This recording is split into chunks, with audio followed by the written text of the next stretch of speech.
Amanda, CSU hadn't lost back-to-back games coming in, so I think you knew this would be a tough one. What did you think of the way you guys played? I thought we played a lot harder than we did in the Wyoming game, even though we had the lead a lot of that Wyoming game. I thought we played harder, and people really focused in on some of the things we were trying to get them to do defensively. I thought we did a really good job on Emma Ronzik. She's one of the best players in our conference, if not the best scorer. And I thought we tried to make things tough and just affect her shot as much as we could. We lost her a couple of times and had breakdowns, and when we did, she hit shots because that's the type of player she is. I thought Kendra and Charlotte were big, bright spots for us tonight. Charlotte has never started a game, definitely has not played that many minutes here at Nevada, and I thought she was really solid. And I thought Dymo had a really great bounce-back game from the Wyoming game and did a lot of good things for us tonight. Ultimately, a storyline this year has kind of been snake-bitten quarters here and there. Second quarter tonight, what kind of happened in that 10 minutes? We just go on these spells where I feel like even in that quarter, and again, I'll have to watch the film, but by my memory recollection, we got some good looks. We got to hit shots, and when we don't hit shots, we have to offensively rebound. And I didn't think we did a good job on the glass until the second half offensively, and it was too little too late. We didn't shoot any free throws in the first half either. Like, we have to be able to manufacture points when our shots aren't going in. And I think, for our team, especially the young players, it's something they're really learning. The first quarter, we start out strong. We have 4 straight turnovers, and they're not pressuring us, and just learning to feel that, especially, I'm on Dymo a lot, to feel that from the point guard spot and organize our team, but just have a pulse of what is going on in the game and what do we need to do. I think we have some growing to do in that area. Yeah, Dymo, just your overall thoughts on this one. Certainly finished with some strong play, but obviously a little too late. I think that we came out and we all were very focused and played together. I think that, like Amanda said, we just had those little mess ups and we just kept fighting to be who we were and get to where we needed to be.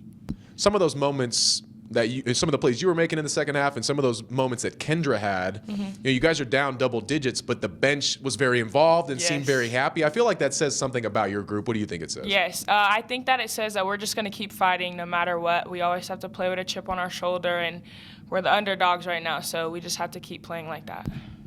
Coach, what complications does your team face when Audrey and Lexi have to go to the bench early with foul trouble? I think for them individually, to stay in good game rhythm, it's hard, and at that point in the second quarter, we just played them with 2. And I don't think you always have to sit players when they get 2 like that. But Audrey sometimes is a little roll of the dice because she plays so aggressively and sometimes just gets herself in situations. But we need Lexi to take more shots. I've been telling her all year, she can't take 3 shots for us. We need her in double digits, and we just need her to be more aggressive. And I think, she's played a lot of games for you, obviously. Is that more on her? Or, you guys are probably trying to set her up, right? And she's just not giving you that extra aggressiveness? I think by nature, that is not her personality at all. She really defers to her teammates, and she'd rather pass and get someone a good shot. And so we're just asking her to be something that she genuinely is not as a person. And we need her to be a little selfish sometimes because that's the best offense that we're going to get in possessions, and she's someone on our team that can create her own shot. And so it's just, I think it's an internal battle. We're trying to get something out of her that's not naturally who she is. Coach, you ended the home season perfect, even record. I guess just what would you say the performance has been from your team, at least on the home court advantage side? 500 at home is nothing to celebrate. I'd say disappointing at best. And then going into Utah State this weekend and then right before conference tournament, I guess just what has to happen for you guys to not only go into Utah State, possibly win that one, but then get ready for the conference tournament? I think if we could get our red shirts eligible and our players that are injured healthy, then we'd have a great chance. But I think with 8, it's going to be really, really tough. And we're going to lean on these guys a lot to play a lot of minutes and play in back-to-back games. I think it's possible, but I think we're going to have to score much better than we're scoring right now to have a chance.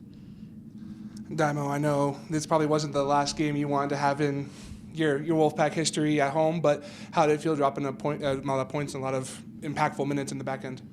I think that it's something I've definitely been working on a lot because I'm not really an offensive player, but it's something Amanda has been pushing me to work on, and I've been in the gym taking those shots, so when they go in, it's always nice to see that. Dymo, as a player with still a future ahead here, but also with some senior leaders that have their minutes limited coming down the pipe here. What's your focus as you go to Utah State and then go to Vegas to just see what y'all can do and maybe create a little spark going into the off season? Yeah, I think that first of all, we just want to finish strong for our seniors, so that's just giving our 110% every game. I think us being together and just always fighting to be the best we can be, that's how we have to finish our season, regardless of the records and who we're playing. Amanda, we've talked a lot about how you guys have kind of been hindered this year. Obviously, injuries not helping the cause at all. What's going to be your focus as you go to Utah State, very winnable game, and just try to finish things on a bright side? Yeah, I think developing our young players is really important. And Dymo's talking about our seniors and stuff, but I mean, she's one of our, if not the leader. We have a sophomore that I think has great leadership qualities, sitting right next to me. But continuing to see her grow and develop, and I think the underclassmen having the opportunity to finish strong, I think a lot of that can carry to the off season and create excitement and help them stay motivated. Like people like Kendra and Charlotte that get these opportunities and things go well and they see what they can do. I hope that just increases their hunger of what they want to put in terms of their own time in the off season, so they can come back and have a bigger role.